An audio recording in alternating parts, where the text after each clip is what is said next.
Ele terá que mudar, senão ele não irá ficar. Ele terá que mudar a sua metodologia, que o fez conquistar ao longo da sua carreira. É isso que está acontecendo hoje no Cruzeiro. Tem um treinador, disputou 2 Copas do Mundo. A exigência foi muito grande em cima dele, não ganhou. Mas ninguém disputa 2 Copas do Mundo como treinador de uma equipe, principalmente igual a seleção brasileira, que é a mais respeitada do mundo, a única pentacampeão. Todo time no mundo tem um jogador de futebol brasileiro. Todos os times campeão, olha aí, você pode pesquisar. Em todos os locais do mundo tem um jogador brasileiro. Por quê? Porque o jogador brasileiro tem a arte de jogar o futebol e vencer. E quando você chega numa equipe igual o Tite chegou no Cruzeiro, tem um time que ainda não ganhou nada, mas jogou futebol até bonito no ano passado, com o seu último treinador, Leonardo Jardim. E o Tite tem a sua metodologia, porque o elenco foi melhorado com as contratações que fizeram. Não vou falar do Gerson, tem outras contratações também boas, mas acho que o Gerson chegou e impactou o mercado do futebol brasileiro. Mas o Tite tem a sua metodologia. E esse time do Cruzeiro é um time que saía com transição rápidas durante a partida.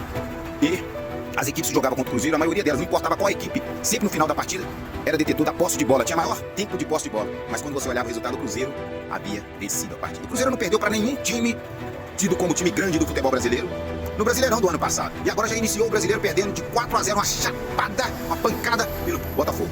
Tá todo mundo aí pedindo a cabeça do Tite. Não é pedir a cabeça do Tite, ele tem que ser humilde, entender que ele precisa melhorar a metodologia de trabalho, analisar o perfil de cada jogador e conversar com cada um e ver se eles vão comprar a sua ideia. Se não comprar a ideia, infelizmente vai ter problemas, porque esse time do Cruzeiro é um time de transição rápida, mas não é um time de toque de bola, igual o Cruzeiro na sua história é um time que joga bonito, toque de bola e vencedor. Mas me fala, quais os jogadores do Cruzeiro que permaneceram? Nós temos hoje o melhor meio de campo, se não for o melhor, um dos melhores, são os jogadores que atuam no Cruzeiro. Mas não são só o meio de campo que jogam, são só os 11, são um elenco que tem que ter peça de reposição. E isso parece que o Tite tem. Agora ele vai ter que analisar e ser humilde na sua trajetória do futebol, na história que ele fez, e ver qual a metodologia que ele vai implantar para que possa realmente mudar. Se ele quiser mudar o esquema de jogo, conformidade com o perfil do jogador que ele tem, ele já precisa mostrar a partir de amanhã, no jogo contra o Betinho no Campeonato Mineiro, utilizar todos os jogadores e na quinta-feira dar um resultado melhor para ele contra o Coritiba, já no Mineirão, às 21h30. Ele construiu história, é fato, mas toda a história tem que ser respeitada.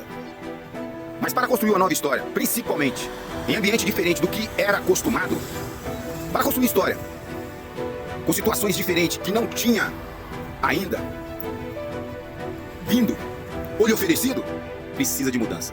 E nessa hora, se você tem uma metodologia que você construiu história com ela e você ficar preso a essa metodologia, não entendendo que o processo hoje, as coisas avançaram. Se você não mudar, quando você está num ambiente que precisa da sua intervenção profissional, que precisa de resultado, e você ficar pego na sua metodologia, sem analisar que as coisas mudaram, você vai ser chamado de ultrapassado. A metodologia que você criou e validou na prática do processo e que construiu a sua história, ela é respeitada. É isso aí. O Tite quer mudança, quer resultado, ele precisa mudar para que os seus comandados mudem também e acreditem no que ele quer para o Cruzeiro nesse ano de 2026. Para cima segue o rumo. Então é isso. Esse é o rumo do futebol, da categoria de base ao futebol profissional. Se você quer mudança, a primeira mudança tem que partir de você.